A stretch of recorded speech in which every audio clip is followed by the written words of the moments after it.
So a few weeks ago, I made a video talking about how much I thought the new Diary of a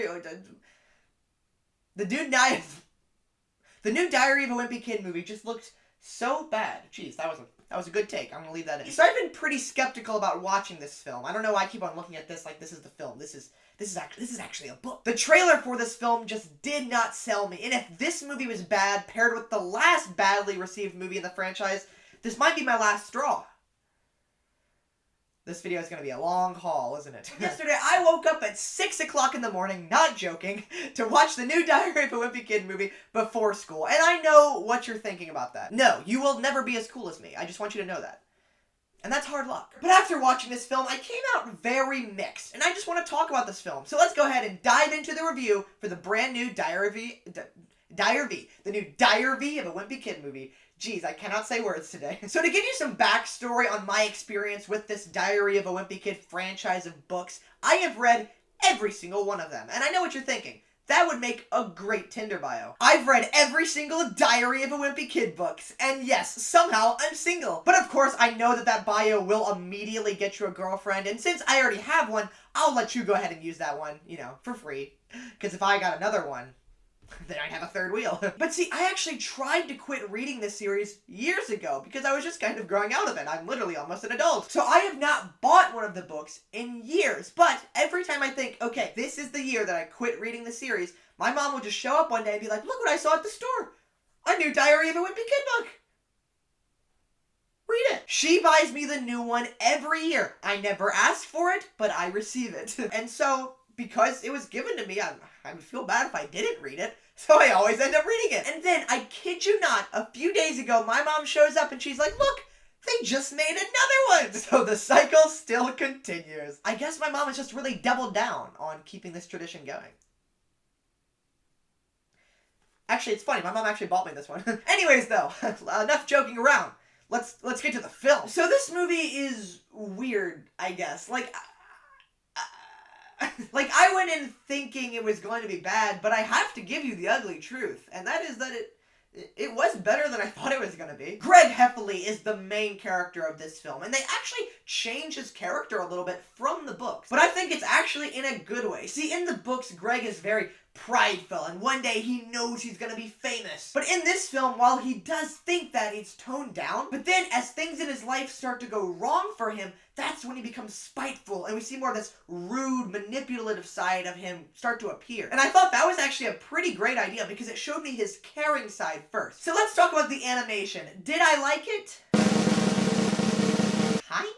I definitely didn't love it, but I also didn't think it was like some wrecking ball that just destroyed this film. In the end, I guess I just thought that it looked okay, but hopefully it'll improve over the 10 sequels they're already planning. One thing though that really bothered me was I feel this movie just needed more style and it looked way too plain. There's a few times where the animation will do something cool and stylistic, and then it just goes right back to being plain. I personally think they should have taken inspiration from that great Timmy Failure movie that is so underrated, guys. Go watch Timmy Failure. I know it's like a Disney Plus original, but it's so freaking good. But they should have just took inspiration and made the whole movie hyper stylistic. So for example, when they walk through the middle school hallway and there's all this chaos going on, they should have added a lot of over exaggerations of the chaos to spice it up. There's a scene where the student falls to the ground and he's like, help me, and he gets dragged through the halls, and I was like, why didn't they spice that up? Why didn't they add a broken bulb that's flashing, dim the lights, and then it's help me, and he gets dragged?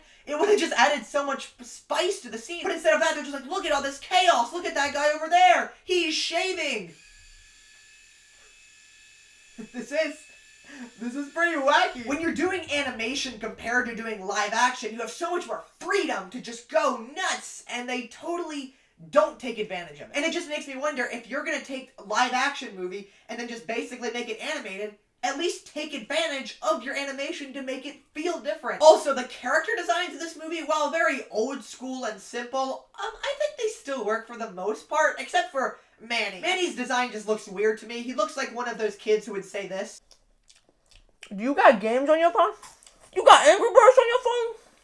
Also, Also, Rodrick in this movie does not rule. He appears in like one scene and then just disappears. Like, what a shame. So let's talk about Rowley. I really like that they bring back the joke of him liking that pop star that only teenage girls liked named Joshi. And as a person who just got back their Spotify Wrapped for 2021, I can relate to liking bands that only teen girls like. AJR was my number 2. Unfortunately, I would probably listen to Joshi.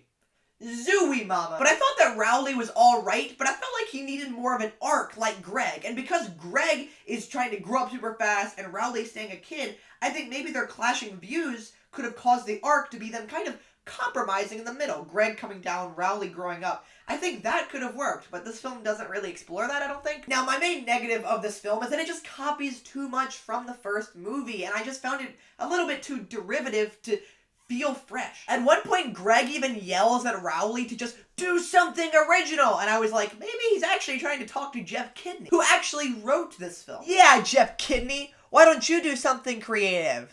Yeah, do it yourself.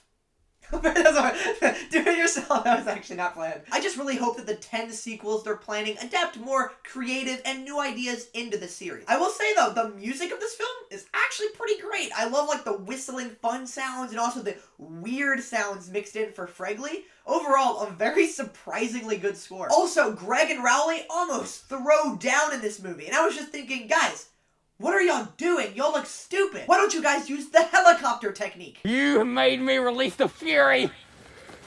Oh no, not the helicopter! Oh, okay. Wins every time. I don't know if y'all find it funny, but I love to put like out of context clips from like the old videos I made with my cousins.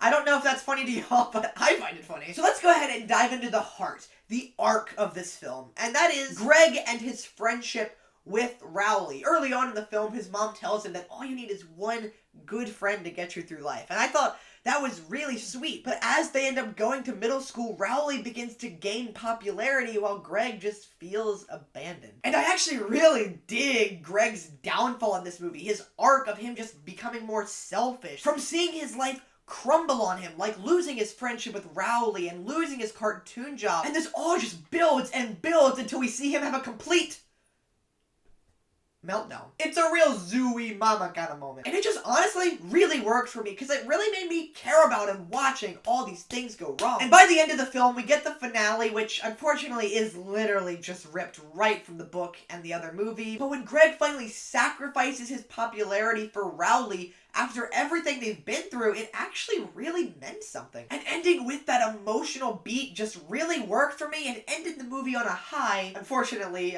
the high was still kind of ripped off from the book and the first movie, but it still worked. And I do love how the cheese touch, which is something that has been feared the entire movie, is actually the thing that ends up helping Greg with all of his problems, like finding a seat at lunch. And as they zoom out to end the movie, I love how they put the diary right next to a framed picture of him and his mom, because his mom is the one that taught him the important lesson that goes along with his arc in the story. Very clever. I saw what you did there, Jeff Kidney. Oh, crud, oh, crud, oh, crud. Have you guys ever noticed that something always falls when I'm doing a diary video? Oh my, holy. Well, good thing I'm smart now. Crud. Stop. Play with action figures anymore, but, oh my. So at the end of the movie, when Rowley is being forced to eat the cheese, Greg is all like, if he ever does anything to me, he says that line from the book, and he's like, I'm gonna tell everyone that Rowley blanked the cheese. So it's like, oh, okay, if there's one blank, it means, okay, I'm gonna tell everyone that Rowley ate the cheese, But then, in this movie, he's like, I'm gonna tell everyone that Rowley blank, blank, blank the cheese. And I'm like, 3 blanks? Huh? He ate the cheese? No, that doesn't work. He ate that frickin' the cheese? Nope, that doesn't work. He overthought a stupid line? The cheese? Nope, that doesn't work either. I know this is a very big nitpick, but like, why 3 blanks? Why? I know this is dumb, but I'm just so confused. Zooey Mama! Also, when the credits rolled, I saw one of the characters was teen with mullet. Unfortunately, I'm going to be probably able to play that character soon if I don't cut my hair. Well, anyways, thank you guys for watching, and make sure you doggone days subscribe. Okay, you know what? You try to fit Dog Days in this video, okay? I'm just gonna put it on the rest of the rubble. I'm sorry, guys. I tried to fit every single Diary of a Wimpy Kid book as a joke in this video, but I just couldn't do it. So now that you guys have liked and subscribed and the video's over, I guess now y'all can finally get away. Just don't go into somewhere in the woods, or you may end up getting cabin fever. I know trying to put putting the diaries and every single one of them or names in the video was kind of a big shot. But I guess in the end, I just kind of went off the deep end. Well, anyways, guys, thank you guys so much for watching this video. It's been insane. I probably should reshoot that. I probably didn't do my best acting in that little last scene. But as seeing that my set is already destroyed, what's the point of going on any further? Anyways, please subscribe if you want to see more videos from me. I mean, you get more laughs, you get more cringes. Sounds like a pretty good deal. It's a bundle deal. Anyways, bye.